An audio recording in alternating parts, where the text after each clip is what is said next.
تمہیں بولنا چاہیے تھا۔ دیکھو کیا ہوا، ایہان نے راستہ بدل لیا۔ وہ غصے میں تم جیسی حسین لڑکی کو چھوڑ کر زویا جیسی سادہ صورت لڑکی سے شادی کر بیٹھا ہے۔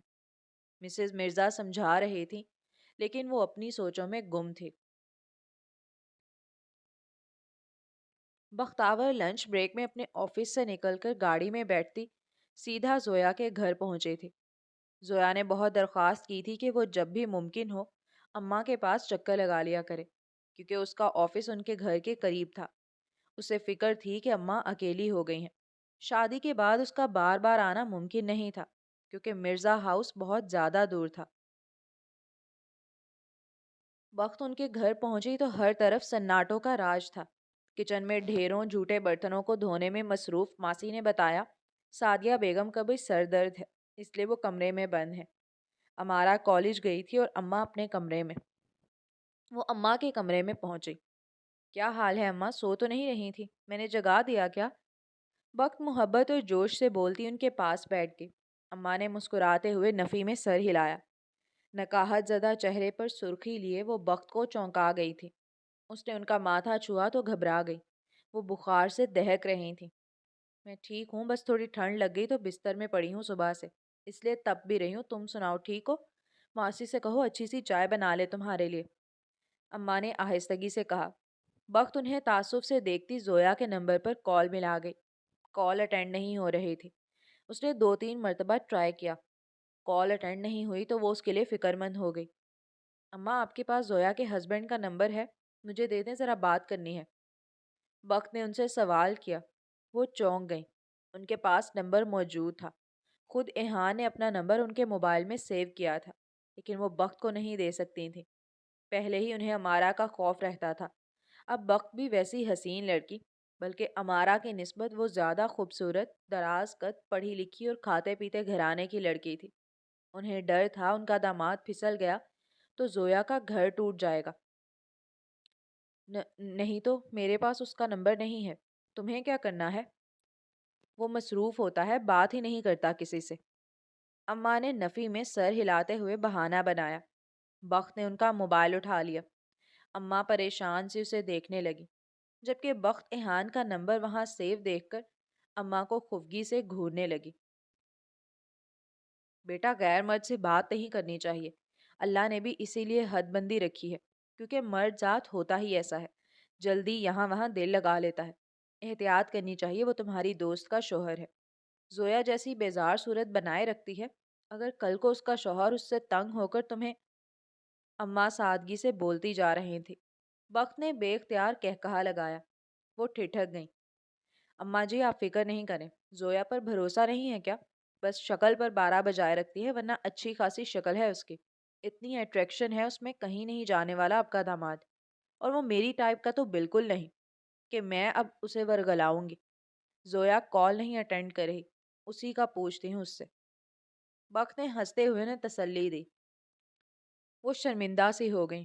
وقت ایہان کے نمبر پر کال ملائے اٹھ کھڑی ہوئی۔ میں ماسی کو اپنی چائے کا بول کر آتی ہوں، وہ ان سے کہتی موبائل کان سے لگائے کمرے سے نکلی۔ ایہان بھی کال نہیں اٹھا رہا تھا۔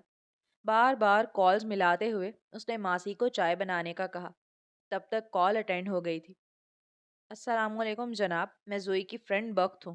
زوئی سے بات کرنی تھی، وہ کال پک نہیں کر رہی۔ آپ دونوں کہیں ہنی مون منانے تو نہیں نکل گئے؟ تب بھی انسان پیچھے والوں سے رابطہ تو رکھ لیتا ہے۔ پلیز جلدی سے زویا سے بات کروا دے۔ اگر وہ پاس نہیں تو لینڈ لائن نمبر دے دے، میرا اس سے ابھی بات کرنا ضروری ہے۔